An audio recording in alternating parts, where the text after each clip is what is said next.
Hello guys! Welcome sa akin channel, Cleo Finance. So, diba guys, nakaka-discourage na marami na yung mga followers mo pero ang mga views ng videos mo is kukunti lang.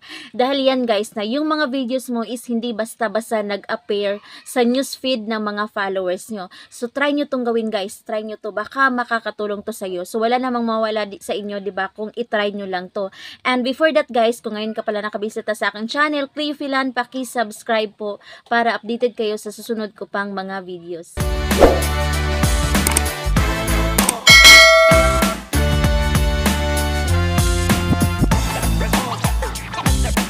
guys, nandito tayo sa ating profile. So, ito lang yung gawin natin guys. Pindutin natin tong ating profile account, yung profile pictures natin.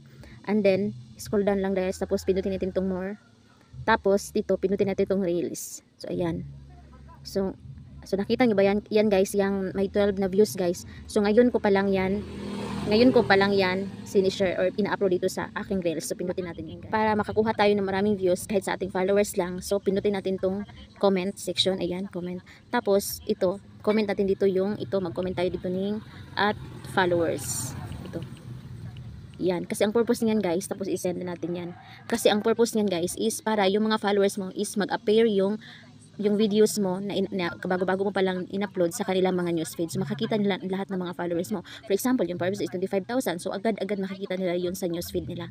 So, ganyan. So, yun lang yung step by step guys. Comment lang kayo sa comment section ng yung videos. Tapos, ayan, i-type nyo lang yung at followers. So, yan lang guys. Sana may natutunan kayo sa video na to. At huwag niyong kalimutang mag-subscribe sa aking channel.